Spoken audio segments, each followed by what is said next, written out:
Hey pals, how are we? So, first of all, it's been a while. Lots of crazy things happened after I uploaded my last video, which I had every full intention to keep making them whenever I had the ideas for them. But mainly, I started a master's degree. So I'm now studying my Master's of Science in Sexual Health and Gender and Sexuality, and things like that are covered. And getting a master's degree takes up loads of time. So happy Valentine's Day, that's when I'm filming it, and this is the first time I put makeup on this year. I've not worn makeup since New Year's Eve 2021. And today I wanted to talk about what the author Alice Oseman gets so right about LGBT representation. Now, my Bookstagram has become a little bit of an Alice Oseman stan account. Wasn't intentional. I first read one of her books, Radio Silence, back last year. I can't remember, I think it was November, October-ish time. And it featured in my best LGBT recommendations. And I think whilst I filmed that video, I was about halfway through that first Alice Oseman book. And then I kind of became a bit obsessed because the LGBT characters in her books just existed. For some of them, it was a big part of their storylines. For others, they just featured characters. So I thought today I would talk about the books and what I enjoy so much about them. So there won't really be any big plot spoilers for the books in this sense, but I am going to be talking about some of my favourite books and the characters' sexualities. So if you want to go into this completely blind, just bear that in mind. The first book I read, like I said, was Radio Silence. This explores demisexuality really well. Now, disclaimer, I'm not on the asexuality spectrum, so I can't speak for those in the community and how well it is a portrayal of demisexuality.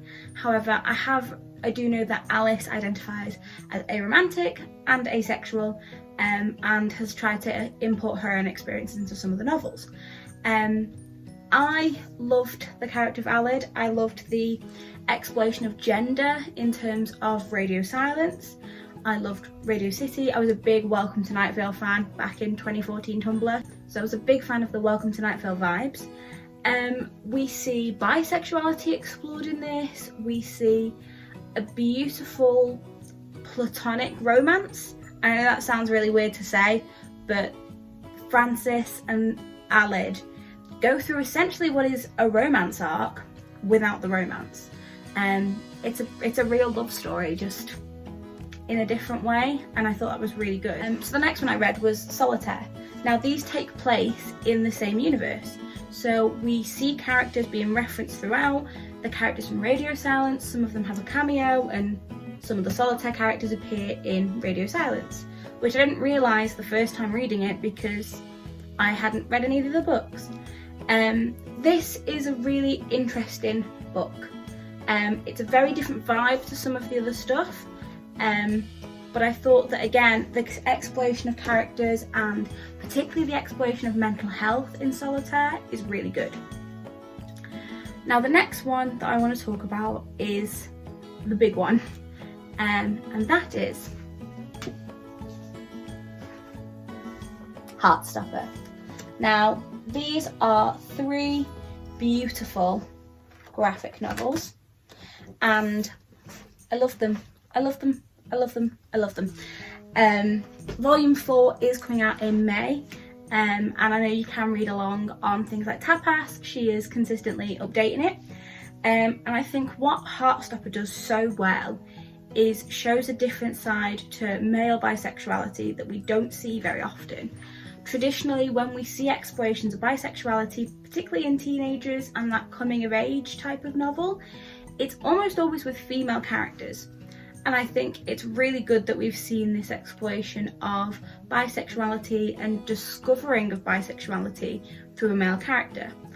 Nick and Charlie's relationship does go through a lot of ups and downs. We see the way that it's tested with mental health, and we see all sorts of things like that, particularly in the two novellas. So alongside Heartstopper and those characters also feature in Solitaire, there are two Solitaire novellas. So we've got Nick and Charlie and This Winter. And again, we see different sides to their relationship. We see the way that other people react to those relationships, the way they challenge homophobia. One of Charlie's best friends, Elle, or Ellie, I'm not sure how it's pronounced, but she's a trans woman. And one of the most exciting things is that Heartstopper is becoming a TV show for Netflix. And in the casting, they're doing open casting calls for a lot of the characters. And for Ellie, for example, they have specified that they are looking for a young trans woman of colour. They want this diversity to be in the novel and in the TV show, and that's not something we always see. So the next book I read was I Was Born for This, and this follows Angel Rahimi and Jimmy, who is from a band called The Ark, and I really enjoyed this novel. It was one that I hadn't heard as much about compared to the others, but I really enjoyed seeing a different universe. Angel is a Muslim and she goes to meet her friend Juliet, and they go and see their favourite band. And I thought what was really good about this is we see two different points of view. Half of the book is from Angel's point of view, half of it is from Jimmy's.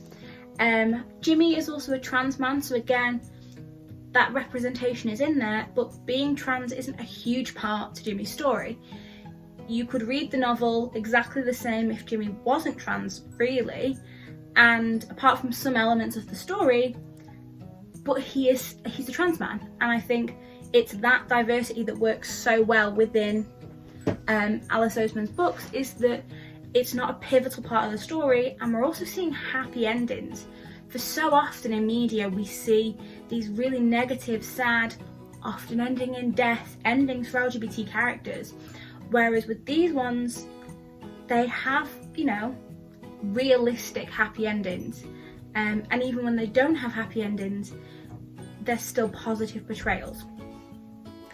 And then the last book I read was Loveless. I only very recently finished this, and this is a book that I have seen all over Bookstagram. So many people talking about it, so many people talking about how much this book means to them. And this follows Georgia, who has never had a relationship before. She goes to university with her heart set on finding that cliche romance, and over time discovers that she is ace-aro, or asexual aromantic. I myself am not on the asexual spectrum. I'm bisexual and speak a lot about that, so I can't comment from personal experience on how valid the representation is, and the fact that Alice self-identifies herself in that way comes through.